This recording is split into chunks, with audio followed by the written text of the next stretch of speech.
Le Seigneur soit avec vous. Évangile de Jésus-Christ selon saint Marc.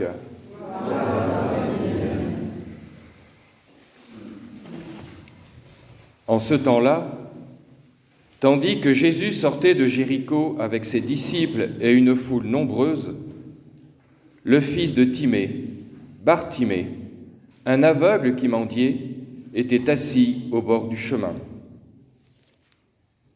Quand il entendit que c'était Jésus de Nazareth, il se mit à crier : « Fils de David, Jésus, prends pitié de moi !» Beaucoup de gens le rabouaient pour le faire taire, mais il criait de plus belle : « Fils de David, prends pitié de moi !»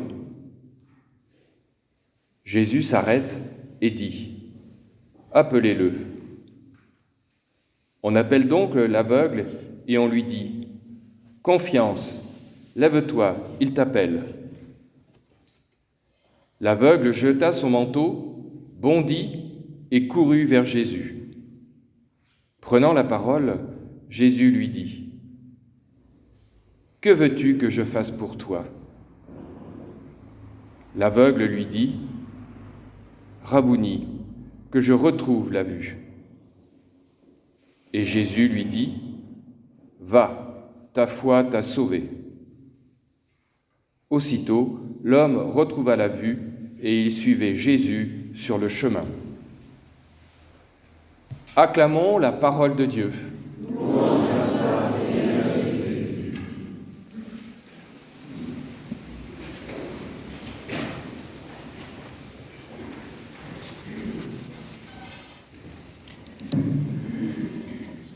Voilà, cet homme est dit le fils de Timée.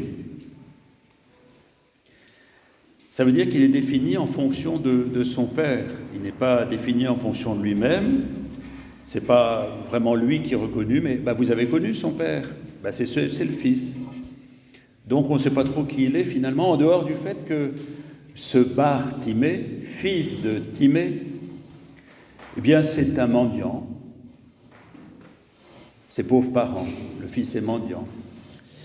Et puis, il est aveugle, le pauvre. Alors, Bartimée, eh bien, il n'a pas d'identité en dehors du fait qu'il est mendiant, qu'il est aveugle, et qu'on l'a pris en charge finalement, parce qu'on est bien brave. Donc, on l'a pris en charge, mais surtout, qu'il ne se fasse pas remarquer, c'est le minimum. Donc, Bartimée reste bien calme, bien sage et bien à terre. Puis on va s'occuper de toi. Vous voyez un peu la considération qu'on a pour lui, c'est limite. En même temps, bien sûr, il est pris en charge par les aumônes, mais surtout pas de vague. Pas de vague. Tu peux rester là tant que tu te tais. Et bien voilà qu'il va se mettre non seulement à parler, mais à crier. Il va fort, parce qu'il a entendu parler de Jésus.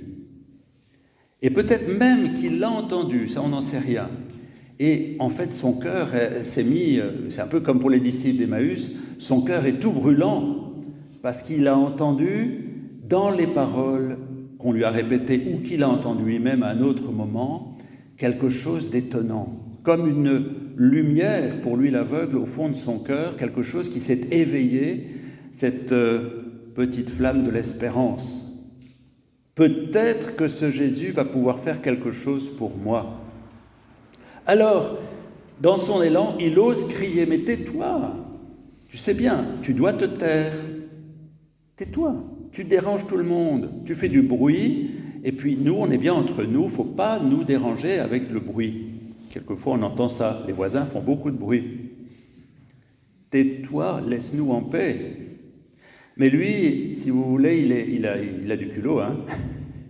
Il sait que s'il se met mal avec tout le village, ça peut avoir des conséquences. Ça fait rien. Il continue à crier. Il crie de plus belle. C'est beau cette persévérance. Persévérance risquée. Et alors, là, il se passe quelque chose d'extraordinaire. C'est qu'alors que tout le monde est là, mais il va se taire. Quelle honte! Eh bien, Jésus, se détachant de tout le monde, regarde et dit : « Appelez-le, appelez-le cet homme-là, appelez-le. Alors là, c'est curieux, le retournement, vous voyez, ils étaient tous à essayer de l'écraser et dire « Oh, il t'appelle, alors vas-y, confiance, il t'appelle. » C'est un peu risible, hein, parce qu'il y a juste un instant, ils essayaient vraiment de le tasser, de l'écraser, et là, ils vont lui donner des conseils. Tu sais, tu peux avoir confiance, il est brave, tout ça, voilà. Donc il y a vraiment quelque chose de relativement humoristique dans le retournement des courtisans de Jésus, de ceux qui l'entourent. Et qu'est-ce qui se passe? Quand cet homme aveugle apprend que Jésus l'appelle, il bondit. C'est assez curieux, hein? Un aveugle qui bondit vers Jésus, c'est risqué. Quand vous ne voyez pas, normalement, vous êtes plutôt prudent. Ben lui, il bondit. Vous imaginez la scène? Il bondit vers Jésus. Et il lâche son manteau. C'est pas rien. Parce que dans la Torah, ce qu'on ne pouvait pas enlever à un mendiant, c'était son manteau. Même s'il vous doit de l'argent, vous n'avez pas le droit de toucher à son manteau. Parce que c'est sa protection. Et en plus, pour l'aveugle, le manteau, c'était son gagne-pain. Non seulement sa protection contre le froid, mais il posait le manteau devant lui et on déposait les offrandes, les aumônes dans le manteau. Donc en jetant son manteau, il renonce à sa protection et à ses ressources. Il faut le faire, hein? Il bondit et il renonce à tout, il arrive nu devant le Christ, avec juste sa confiance et sa foi. Il bondit dans la foi, dans la nuit, puisqu'il est aveugle. C'est quand même une belle leçon pour nous, hein? Dans une autre scène d'évangile, le Christ voit quelqu'un, on dit il l'aime, il aima cette personne qui était là, et il l'appelle, et la personne dit « Non, j'ai de grands biens, alors on verra plus tard. » Le Christ lui dit « Renonce à tout, viens avec moi, viens, on va avoir une aventure formidable plus tard. Hein. » Lui, ici, il renonce à tout, il y va. C'est extraordinaire, cette confiance de l'aveugle qui lui fait prendre tant de risques, du mendiant qui risque tout. Et alors, il se passe quelque chose d'encore extraordinaire à la suite. C'est que le Christ va se mettre à lui parler. Cet homme à qui on ne disait rien, cet homme qui était marginalisé, cet homme qui n'avait pas le droit à la parole et encore moins à crier, Jésus ne voit plus personne, il ne voit plus que lui.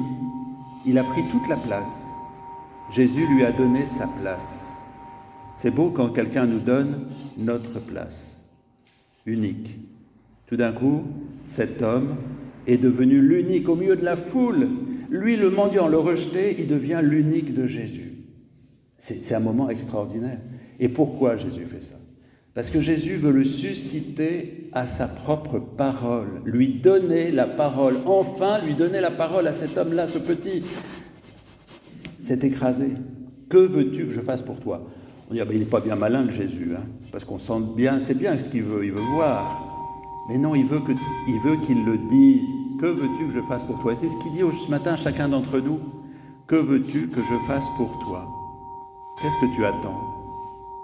Je me souviens, j'avais dit, on avait posé cette question et un ami m'avait répondu, j'aimerais apprendre à m'abandonner, à faire confiance. C'est beau, belle demande. M'apprendre à faire confiance, à m'abandonner, à tout abandonner comme cet homme-là. Faire ce pas de la parole, oser prendre la parole. Et les cloches sonnent.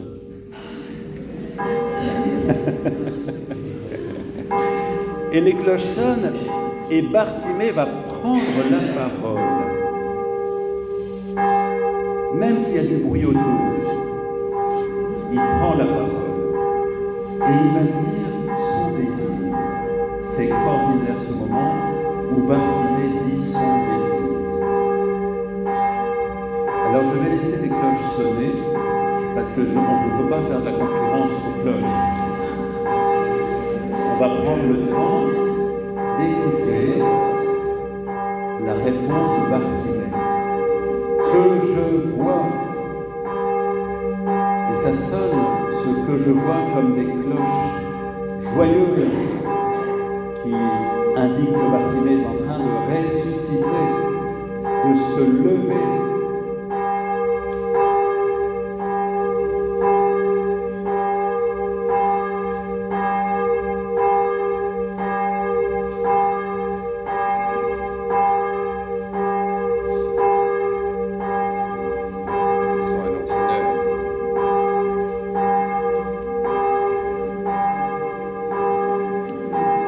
Je suis patient. Et vous aussi, par la force des choses. Elles sont belles, ces cloches.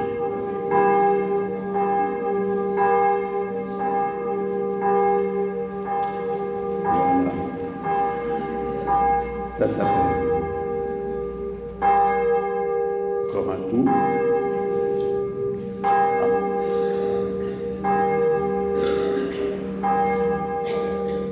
Mais c'est bien, ça nous laisse le temps de laisser Bartimée s'exprimer.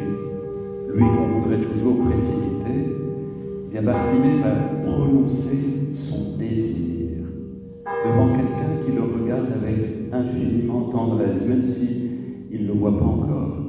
Bartimée ne voit pas encore. Et Jésus lui dit, ta foi t'a sauvé. Ce qui guérit Bartimée, ce n'est pas Jésus qui interviendrait de l'extérieur, c'est la foi de Bartimée, c'est-à-dire c'est sa confiance. Est-ce que je suis prêt à donner ma confiance à quelqu'un qui m'aime infiniment? Tout est là. Donner ma confiance. Et Bartimée le fait. Et Jésus lui dit, c'est toi qui viens de te guérir, c'est toi qui viens de te redresser. Tu as profité de ma présence, de cet amour qui est en moi pour te lever et ouvrir les yeux. Et que voit Bartimée quand il ouvre les yeux? Qu'est-ce qu'il voit? Et il voit Jésus. Et qu'est-ce qu'il voit de Jésus en particulier? Son regard. Il voit le regard de Jésus. Quelques-uns connaissent ce chant. Oh, ce regard, je ne l'oublierai jamais. Oh, ce regard, je ne l'oublierai jamais. Vous voyez, c'est extraordinaire. La première chose que voit Bartimée, c'est le regard d'amour que Jésus porte sur lui. Tout est changé. Le cœur de Bartimée s'ouvre. Il est rendu à sa dignité. Il est rendu à sa vraie place. Jésus lui a donné sa place unique. Il n'est plus le mendiant, il n'est plus juste le fils de Timée, il n'est plus l'aveugle, il est Bartimée, celui que Jésus aime. Il est debout. Et qu'est-ce qui se passe? Eh bien, Jésus le transforme en disciple. Il va se mettre à suivre Jésus. Et qu'est-ce qu'il va faire avec Jésus? À votre avis, qu'est-ce qu'il va faire? Il va regarder les autres. Il va les regarder avec amour. Il va leur ouvrir les yeux. Il va leur donner une place unique. Il va leur poser sur eux le regard que Jésus a posé sur lui et les rendre vivants. C'est ça que le Seigneur nous propose. C'est que nous nous regardions avec amour et que nous nous permettions d'exister, de nous relever, de devenir les témoins du vivant. Et que le Seigneur nous donne de donner à chacun, à chacune, sa place unique. Qu'on ne soit plus une foule, un magma, mais une communauté qui s'aime.